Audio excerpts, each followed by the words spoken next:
The preparation of tiling can be broken down into two distinct processes, which vary from wall tiling and floor tiling. As seen in this image, the walls are plastered and sanded to ensure a completely smooth finish to work on.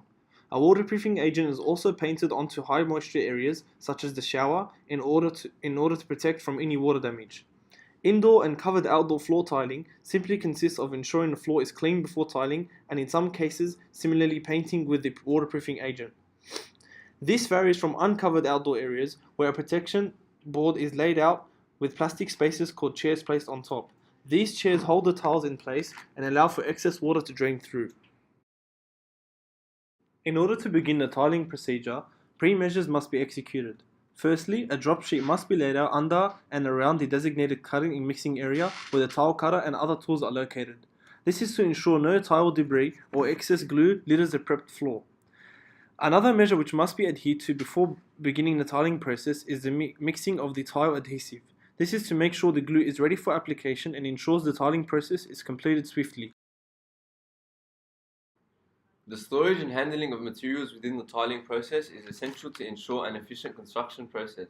Tiles must be stored in a safe area in which they do not get in the way of other trade processes. Being large in size, tiles must be handled delicately to prevent materials damage. The substantial weight of tiles must be acknowledged by on-site workers and must be lifted in a manner which is safe for the labourers and safe for the materials themselves. This ranges from ensuring good form when lifting and or ensuring help is provided for larger loads.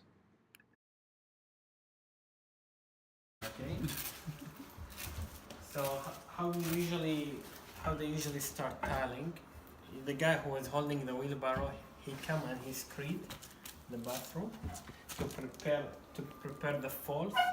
Okay, and then we're gonna put tile on the floor. After that, we give it 1 day for the sink to dry, and then we start doing walls. Okay. Now apparently this gentleman here is doing the walls, and you can see when he's putting the tile, he's putting a glue before he puts the tile on, and because of the like the glue is still wet and we wait for it to dry, we put these spacers to hold the tiles in place. All right, and he makes sure he do it on vertical and horizontal elements, just to make sure that the spacing between the tiles are equal. Okay, and you can see how hard it is to work around plumbing items. Like he have to take measurement for the tile and cut it using a grinder and make perfect cut. I mean, perfect as much as possible perfect, to cover up the... First you have to pay money. First you have to pay money.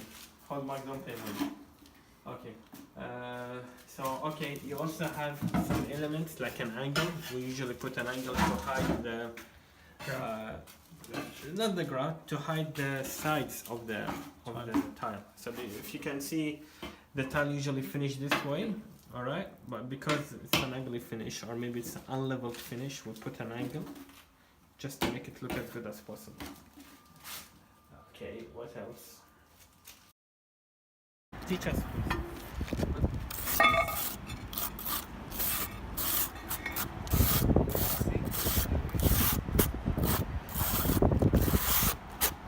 This is not a good place.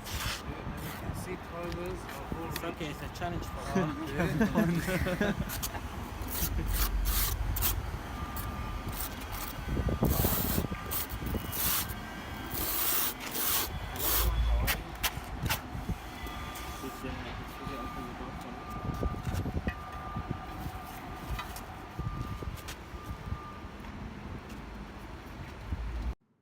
This technique varies slightly when sloped areas are encountered.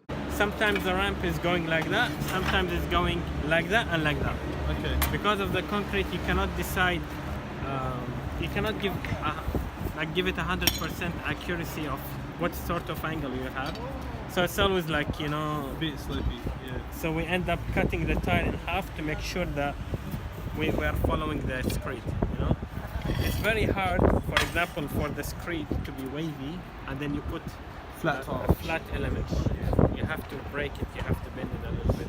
So we end up doing these things. During the tiling process, most workers were able to do their work productively and efficiently. An average bathroom takes a day to complete, with 24 meters squared being tiled every 8 hours. The tiling team usually worked efficiently, however they did encounter some setbacks. This was observed on site, where a tiler took measurements to cut a tile for a slope. However, the tiler was unable to fit the tile appropriately due to the rising elevation. He then had to go and recut the tile once again, this time in half, wasting time and delaying the tiling work, a clear representation of inefficiency leading to ineffective work. As we can see, an extensive amount of time has been wasted, with the tiler moving back and forth in an attempt to cut the tile in an appropriate shape.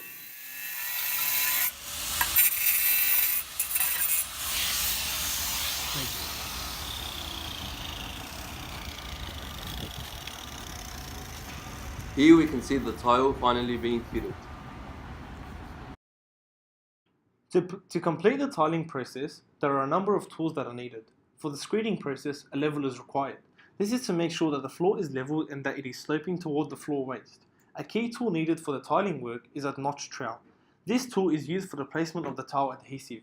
Once the tile is laid, the grout is applied. This is done using a super grout float, a grout scrubber sponge, a grout saw, and a toe grout float. This allows for water to be trapped on the surface and not drained through.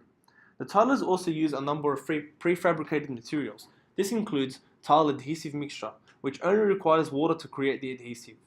This allows the tilers to work at a faster pace as they do not need to make their own adhesive.